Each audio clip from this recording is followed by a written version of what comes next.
Ladies and gentlemen, for those of you who have been watching the news, you would have noticed the Pretoria High School racial event of 2024. Because there's always some kind of racial event at some school in whatever year. But before we get on to the main story, please subscribe to the channel and help us on our journey to 100,000 subscribers. But before we get on to the main news, let's go on to a couple smaller minor stories that you may have missed. The first one is that Julius Malema was apparently addressing an audience at Rhodes University. And at this university, he highlighted that it was named after Cecil John Rhodes, who he described as the most brutal colonizer in history. According to him, he said that Rhodes was deeply racist and an imperialist, and he thought that blacks in general were just useless. And how could you have a university in modern South Africa still called Rhodes after Cecil Rhodes? I mean, he's a bad guy. So what we need to do is we need to erase all forms of apartheid, all forms of reference to Rhodes, and rename the university, in his words, Steve Biko University. Now, Steve Biko is actually a very interesting choice because Steve Biko was the father of South African Black consciousness. The Black consciousness movement, in many instances, could be argued, and is argued by some, that it was the precursor to what we now call CRT, critical race theory,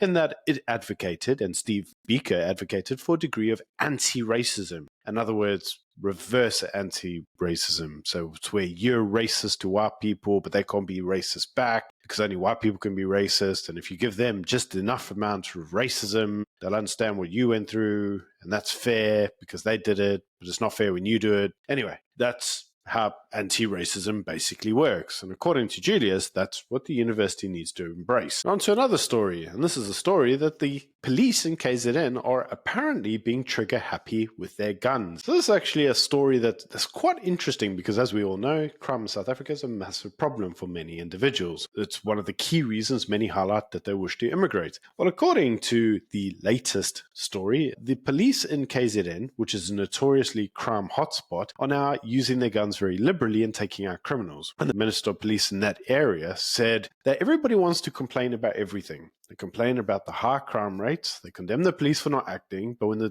police defend themselves and act, and they shoot at the individuals who are shooting back at them and are committing crimes in the community, they then get criticized for it. So I, for one, actually agree with the police on this one. I believe the police are doing the right thing. So I, for one, support the police and everything they're doing in KZN. But interestingly enough, they also had this to say. We have a problem with the black man in South Africa. We have a serious problem. You forgive me on this, but this is not me talking, these are the stats. We put the colors, the races of perpetrators that we've arrested.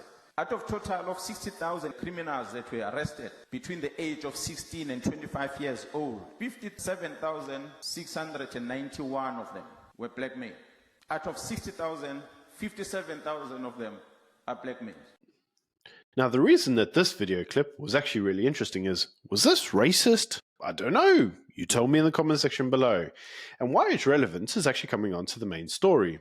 And that is the main story around the Pretoria Girls School, where 12 white pupils were suspended for supposed allegations of racism. Now, the original allegations of racism got me concerned because, I quote, there were alleged racial connotations, microaggressions, and complaints against black learners. Now, if you know anything about the terms microaggressions, anything referencing a black individual that they deem to be false or that they deem to be disrespectful could be a microaggression. Me wearing long hair and an afro could be a microaggression, even though I clearly have curly hair. So what exactly were the racial comments? Well, this actually became very difficult to determine because none of the news was reporting on it. And unfortunately, I actually managed to find out what some of these comments were.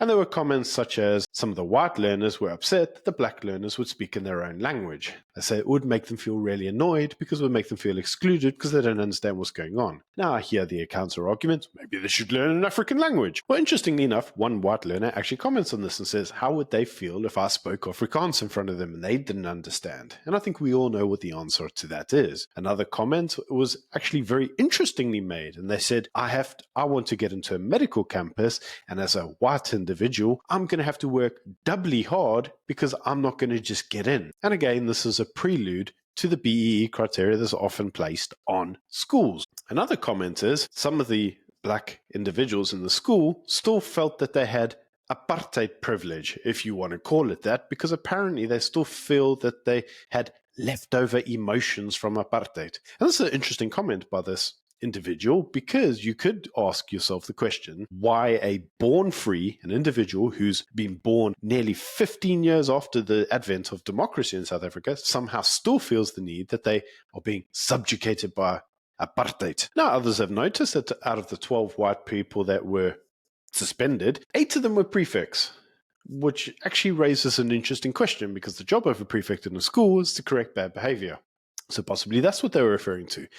Now, the school itself is not without controversy, because in 2016 they had the famous hair incident. And this was a policy that meant that girls with big afros were basically discriminated by the school, and that resulted in a large amount of racial publicity. Now, apparently racism is an integral part of the school and the school culture, and apparently there have been some complaints around it since 2023. A number of individuals have whistleblown to the headmaster of the school, and apparently frequently their allegations and their complaints are ignored. So let us get into the weeds. What actually happened? Well, the allegations of microaggressions and racism came out, and yeah, the EFF protested with some of the learners, and we all saw that on social media. Yeah, the EFF loves a nice little degree of racism. It's the entire premise of the way the party is set out. And in typical fashion, the MEC for Education in Gauteng, because Gauteng loved a good racial incident, came out and immediately said, oh, I'm going to investigate this. This is terrible. Now, the school actually went off and actually did their own investigations and cleared the learners of any form of racism. And according to the MEC, that's impossible, because it didn't take into account the fact that there was a presumption of the existence of racism in the school even before the investigations concluded. This basically means that you didn't find them guilty before you looked into it. Therefore, they must be wrong. You got the wrong conclusion. So what's now happening? Well, the MEC says that they are going to appoint an independent investigator to check whether they see forms of racism in the school. Now, that was actually really interesting, because Richard on X made some predictions, and all of them came true. He said that basically microaggression would occur, the DEI hires would come in, and they would come in wanting to do all their little, training, because the department would have to pay for that, and the DEI training is always very expensive. In other words, it's a racket. And that's exactly what happened. The school then conducted its own investigation, which actually included a third-party advocate. So they were actually independent, and they cleared the girls of any form of wrongdoing. But then the MEC got involved because publicity, because the EFF managed to get some brownie points for scoring against racism or something. And then the school did the worst thing conceivable and cleared the girls. But you see, it got interesting, because David Scott, also known as the Kifness, came out and he highlighted a video that some of the black individuals, the black girls, were making about white people, and specifically drawing reference to the fact that they want to make white people kneel before them. Here's the video. Good morning, guys. It's 22nd of February. Is it 20? Yes, guys. Why hasn't anyone even arrested us? Guys, I have not even asked even a single white person to bow down. I haven't. We just forgot, guys, we just let them off the hook this year. I think it's because, we're matric, man. There's no time. We're feeling sorry for them, so we're going to let it go. But come April, on Freedom Day, they'll feel the wrath. Where's your lockdown? So, yeah.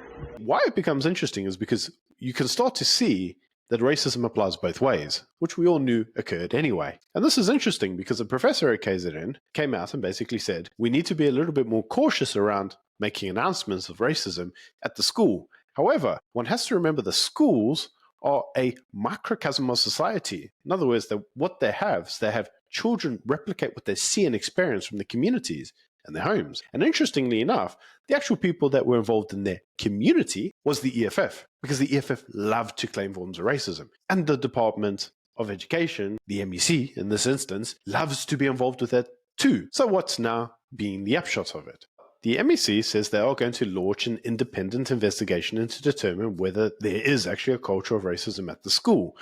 And specifically highlighting that we had an incident in 2016, we now have instances in 2024. So I actually agree with them on this. We probably do need to have an independent investigation. However, much like most of the independent investigations that occurred in the past, which usually clear the school of any form of racism and never see the public eye, I would agree to this. so long as the findings are made public in the most vocal manner. Because allegations of racism cannot continue forever and ever and ever. They ruin people's lives. In this instance, the headmaster at the school was suspended. These are 8 prefects that could have had their lives destroyed. People have protested them. They've made them scared to go to school because of protests outside of them. And we know how quickly some of the protests can turn violent. So allegations of racism cannot continue unchecked as if it's just a get out of free jail card. Racism occurs in both manners, and it's always interesting that some of the individuals in government always want to highlight the vision of creating a non-racist, non-sexist, anti-discriminatory environment whilst causing the very discrimination against another party that they claim to not want to experience themselves. And this is where we find ourselves. Now, as per usual, I'm sure you've got some thoughts on this yourself. Let me know what they are in the comment section below. As a recap, you can welcome to tell me, should Rhodes University be renamed Steve Biko University? Is the police in KZN doing the right thing by just shooting criminals and get rid of them? And finally, is the school in Pretoria actually racist after all? And do you encourage an independent investigation? Let me know what you think. Until next time, bye.